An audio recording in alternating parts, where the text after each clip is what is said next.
It's a first for the Medicare program. Starting in July, it will begin tracking how much is spent per recipient. Hospitals that keep patient costs low will be rewarded, while those with high patient costs will have some of their Medicare money taken away.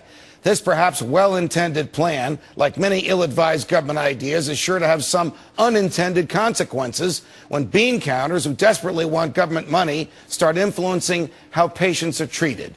Here to discuss are my freedom fighters, Fox Business Stocks editor, and my colleague Elizabeth McDonald, EMAC, Democratic strategist Carl Jeffers, and Loyola of New Orleans University professor Dan D'Amico. Dan, to you first. How bad is this going to get that the mentality that runs the post office will be telling physicians the medications, the procedures, and the tests that they can employ on their elderly patients? I think that's the right way to look at it, Judge. I mean, it's probably not the worst plan to ever govern over our healthcare system, but the idea that any individual technocrat from Washington can design a mathematical formula to produce and distribute the medical resources for our country as diverse and unique as the healthcare needs of different people are is just pure hubris. I mean, call me crazy, but I think that doctors and patients are the people who define quality the best for themselves. Carl, even a liberal Democrat like you has to agree with that. Doctors and patients should decide on medical care rather than faceless, nameless bureaucrats in windowless rooms of basement offices in Washington, D.C. I'm trying to get under your skin. Yeah. Well, I'm going to tell you this, Judge. Dan said, call me crazy. Fine. I'm going to do that right now because what you guys have done, you see, it's very tough to get under my skin, Judge, but what you guys are doing is taking this to a sort of doomsday level. I mean, what the heart and crux of this proposal is that we should have a better tracking and monitoring of the services and of the costs and expenditures. It's not saying that we're going to take away the decisions about those expenditures and services from the doctors. It's saying we're going to keep track of them. And those who have supported healthcare reform have said that one of the ways we can save money is by cutting back on waste and fraud. Got the argument. And those who are opposed to it have also made the same argument. But EMAC, isn't Carl destroying his own argument? Isn't the unintended consequence of this that bureaucrats will say, you are spending too much money on Mrs. McDonald or Mr. Jeffers, and you are running too many tests, not because we're second-guessing your medical judgment, but because we don't want you to spend that money? Yeah,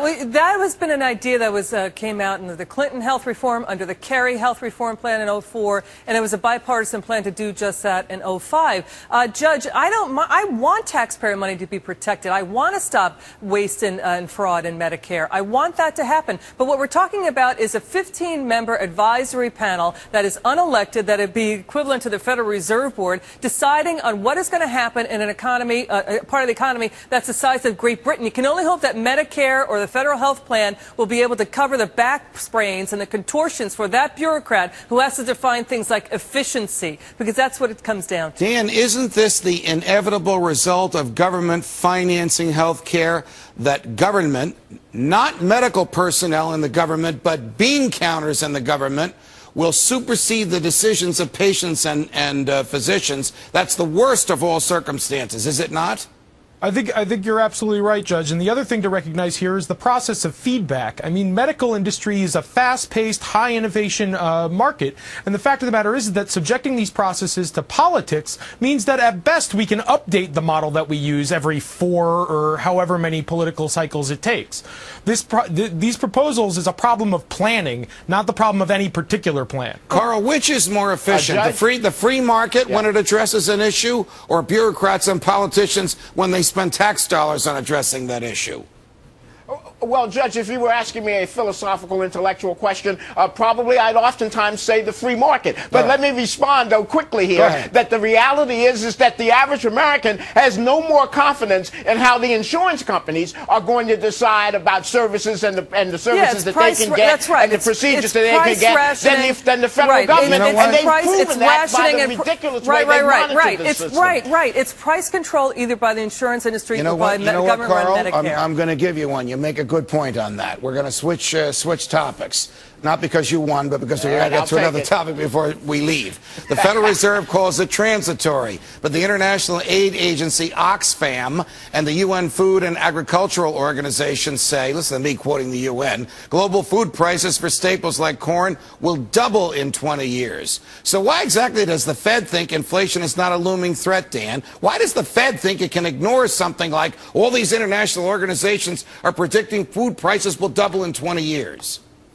Well, I think the political wing is insulated from the effects of inflation insofar as people don't really feel it in their pocketbooks. When the prices of higher education and the prices of houses go up, people don't really recognize that it's systematic and economy-wide. Now, a later effect of these cycles is the fact that finally food prices are going up. But the other side of this coin is that they're also being driven up not just by inflationary tactics, but it's part of the real relative scarcity of food. I mean, all of these houses that we built that no one necessarily wants came at the expense of consumer goods that we don't necessarily have ready for consumption. Why is it, EMAC, that the Fed is so out of touch that it insists that either food be not in its pricing structure when it decides whether or not inflation is happening, or it just refuses to recognize that food prices are going up? I mean, they go to the same supermarkets we do. The Fed Chairman Ben Bernanke said he does think it's transitory. He does not think that, and I tend to agree, that monetary policy does not affect food prices.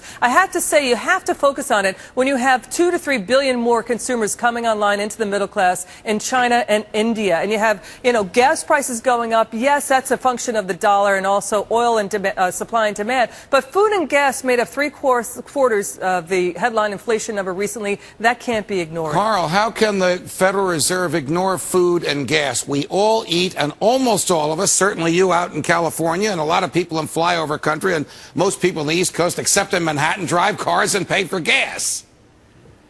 Well, we have everybody out here is eating these healthy granola nut salads, but the reality is Elizabeth makes an excellent point there, because it does tie into what I would suggest to you, that for centuries, really, for the last 200 years, certainly since the Industrial Revolution, the last 150 years, America has actually consumed far more in food than any other country of the world proportionate to its population. Well, what does that have to do with ignoring the fact that because the fact that we had the money to do it.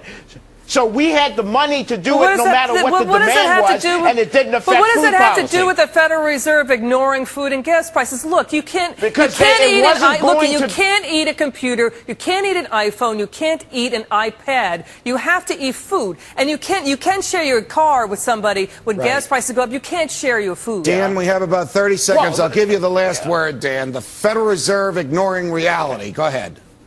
I think that these are more than just inflationary price increases, but they are the result of Fed policy. Every dollar that we spend increasing capital production by means of low interest rates is a dollar that we're not spending on consumable goods. It's Austrian theory, straight and forward. And add to that quantitative easing, the Fed devaluing the price of money, food being purchased in dollars. Bingo. No, food prices are not set by U.S. dollars. It has to do with weather events and other events overseas. Gotta go. Thank you. Dan D'Amico, Carl Jeffers, EMAC. Thank you for joining us. Save it till the next time. Back with the plain truth.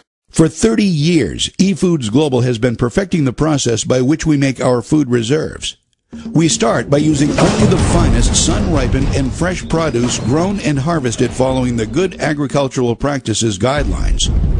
Not only are our ingredients GAP certified, but we carefully test them for chemical and microbial contaminants like Salmonella and E. coli before the approved ingredients are blended into our exclusive recipes following strict quality control standards established and audited by the U.S. Department of Agriculture. These ingredients contain no trans fats, no hydrogenated oils, and no MSG. At eFoods Global, we do not freeze dry our food because the freeze drying process removes moisture and infuses chemicals into the food to prolong the shelf life. All of our ingredients are dehydrated only using low heat, and no chemical preservatives are ever added. Our dehydration process naturally preserves the food so that upwards of 92% of the nutritional value remains intact. These quality ingredients are then packaged in moisture-resistant, light-resistant, proprietary assurance packaging that is flushed with carbon dioxide to prevent oxidation and guarantee longer shelf life and quality before sealing the package. Finally, we date stamp the outside of the package the day we prepare the food reserves, so you know you're getting fresh food reserves. eFoods Global Reserves, when properly stored, maintain their flavor and quality for up to 25 years. Now, I know what you're thinking. These can't possibly be the reserves. But these delicious meals are exactly what you get when you prepare your eFoods Global meals. And none of these meals require more than a pot of boiling water, the contents of a package, and 10 to 20 minutes. Pretty soon, you are going to select some of these delicious meals to try for yourself for free. That's a great opportunity.